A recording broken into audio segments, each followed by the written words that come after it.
ভারতের পছন্দের ১ নম্বর তালিকায় সবসময় আওয়ামী লীগ ছিল, আছে, সারা জীবন থাকবে। ওই তালিকায় আপনি বিএনপি আর জামাত যত প্রতিযোগিতায় করুন, ওই জায়গায় আপনারা যেতে পারবেন জি। না।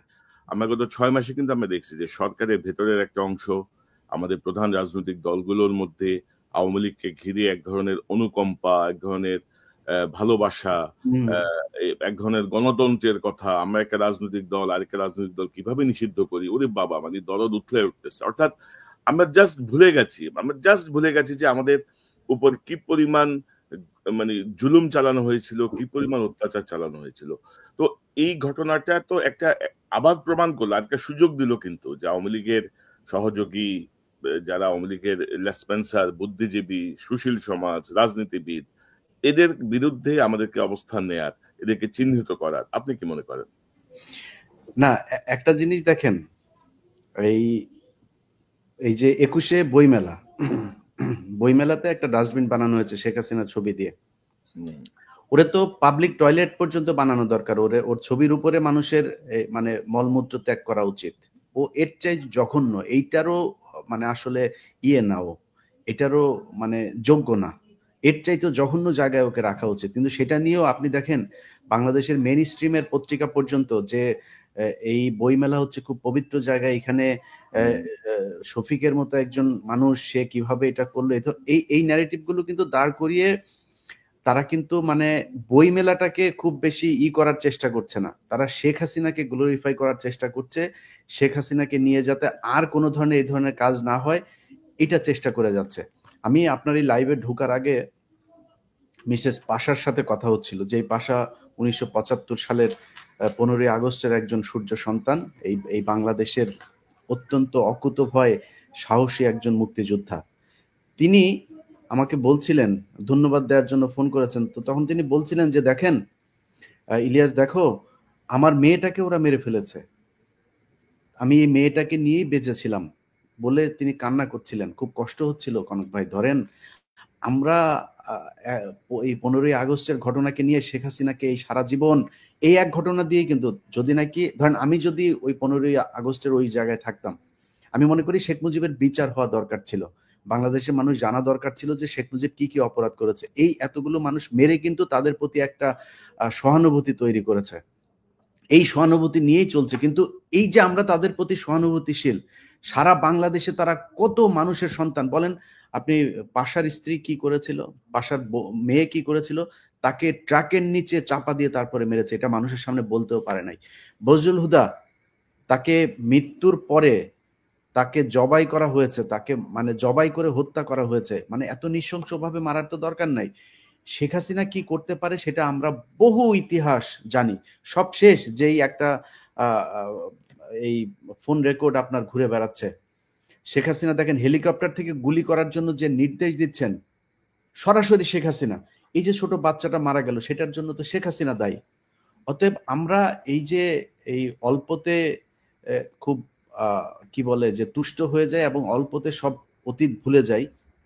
এটার কারণে আমাদেরকে এই অতীতে বহু মূল্য দিতে হয়েছে এবং ভবিষ্যতেও মূল্য দিতে হবে। সো ওই জায়গাগুলো যেন না হয়, আবার যেন আওয়ামী লীগ এবং ইন্ডিয়া এই ২ টা জায়গাতে যেন আমরা সবাই একমত থাকি এবং এই যে ছাত্রদের ভেতরে যে বিভাজন তৈরি করার চেষ্টা করা হয়েছে, আপনি যে কথাগুলো বলছিলেন যে ছাত্রদের ভেতরে এক নাই, ছাত্রদের ভেতরে আরে ভাই, পৃথিবীর ভেতরে মানুষ একটা খুবই এদের সহজাত একটা স্বভাবসুলভ একটা বৈশিষ্ট্য হচ্ছে যে মানুষের ভেতরে নানান বিষয় নিয়ে মতপার্থক্য থাকবে। বিএনপির ভেতরে থাকবে, জামাতের ভেতরে বিশাল বড়, বড় রাজনৈতিক দল।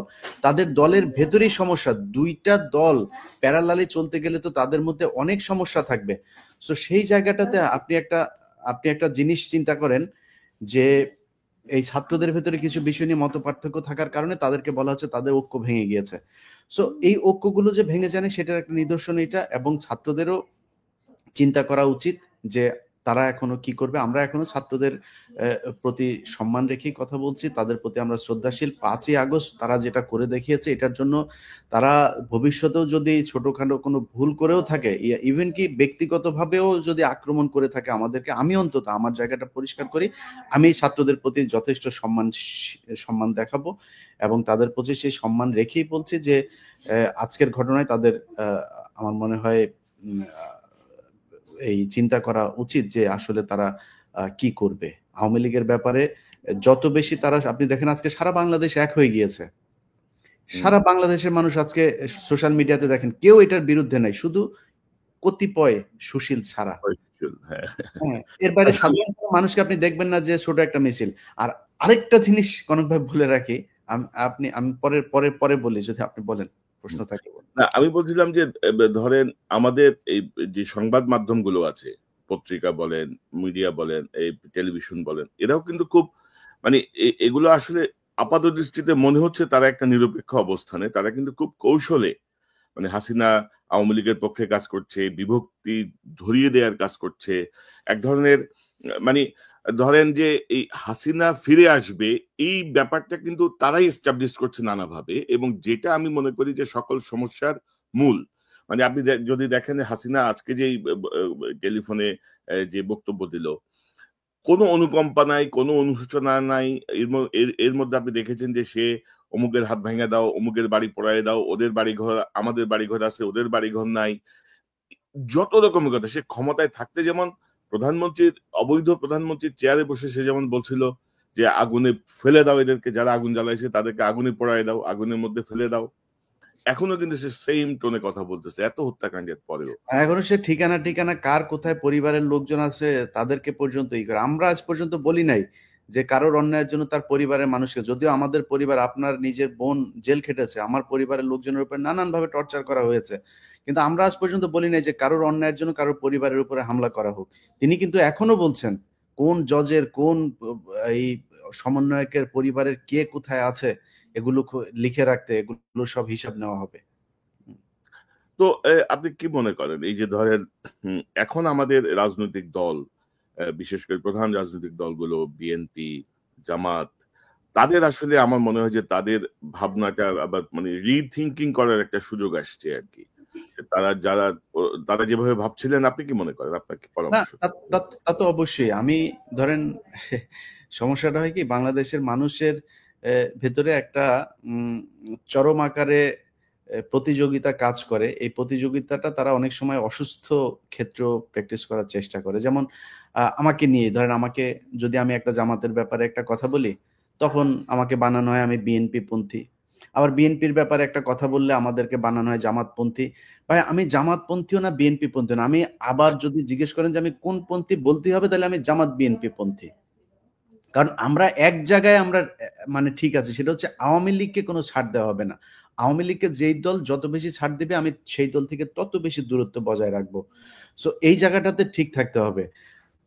আজকে যদি নাকি জামাত এবং বিএনপির ভেতরে এই ধরনের কোনো চুক্তি হয় যে তাদের একটা রাজনৈতিক অ্যালায়েন্স থাকবে, তাদের একটা রাজনৈতিক বলয় থাকবে, এই দুই বলয়ের তারা বিভক্ত হোক, বিভক্ত হয়ে বলুক যে আমরা 5 বছর করে আমরা আমরা ক্ষমতায় থাকবো, আমার কোনো কোনো সমস্যা নাই, থাকেন।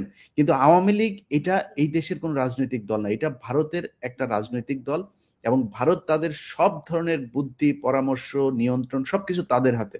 সো আমি তাদেরকে বাংলাদেশের কোনো রাজনৈতিক দল মনে করি না। ভারত মনে করে যখন আওয়ামী লীগ ক্ষমতায় থাকে তখন তারাই ক্ষমতায় আছে, এবং এটা সেই 71 থেকে 75 এটাই হয়েছে, এবং এই 2009 থেকে আজ পর্যন্ত সেটাই হয়েছে। বিডিআর হত্যাকাণ্ড দিয়ে শুরু হয়েছে, এখন পর্যন্ত সেটা চলছে। অতএব বিএনপি এবং জামায়াত যতই চেষ্টা করুক যে তারা ইয়ের সাথে, আপনার ভারতের সাথে সুসম্পর্ক বজায় রাখবে, আমি এই জিনিসটা কোনোভাবে বুঝি না। যে কালকে জামাত ইসলামের আমিরের একটা বক্তব্য একটা পত্রিকাতে দেখলাম, আমি জানি না সত্য কি মিথ্যা। এখানে তিনি বলেছেন যে তারা কখনোই ভারত বিরোধী না। আরে ভাই, ভারত বিরোধী বললে সমস্যাটা কোথায়? এই দেশে মানুষের ভিতরে একটা ভীতি তৈরি করে দেওয়া হয়েছে যে ভারত বিরোধী, ভারতকে সরাসরি যদি করা হয় তাহলে ভারত আর ক্ষমতায় আসতে দিবে না। ভারত এই দেশের ক্ষমতার কন্ট্রোল করে না। 5 জানুয়ারি ভারত ঠেকাইতে পারে নাই। সো এরকম অনেক নির্বাচন হয়েছে। 91-তে তো ভারত কখনোই শেখ খালেদা জিয়াকে ক্ষমতায় আনতে চায়নি। এই দেশের জনগণ নিয়ন্ত্রণ করেছে যে কারা ক্ষমতায় আসবে। সো সামনে কেন পারবো না? আমার মনে হয় এই যে একটা জুজুর ভয় যে ভারত, আপনি 25শে ফেব্রুয়ারির ঘটনায় এই যে পিলখানা হত্যাকাণ্ড, ভারত নাকি আমাদের উপরে অ্যাটাক করবে, এই জন্য সেনাবাহিনী, অনেক অফিসারের সাথে কথা বলে এটা শুনলাম। বললাম এত সহজে ভারত বাংলাদেশ দখল করে নিবে? ওরা ওই পাশে সেনাবাহিনী উপস্থিত ছিল, মানে প্রস্তুত ছিল। এই জিনিসগুলো করা হতে। রাজনৈতিক দল দুইটা, জামাত এবং বিএনপি, তাদের কাছে অনুরোধ যে আপনারা এই ভীতি থেকে বের হয়ে আসেন। আপনারা যত চেষ্টাই করেন ভারতকে কখনো তার পছন্দের 1 নাম্বার তালিকায় আওয়ামী লীগকে সরাইতে পারবেন না। ভারতের পছন্দের ১ নম্বর তালিকায় সবসময় আওয়ামী লীগ ছিল, আছে, সারা জীবন থাকবে। ওই তালিকায় আপনি বিএনপি আর জামাত যত প্রতিযোগিতায় করুন, ওই জায়গায় আপনারা যেতে পারবেন না।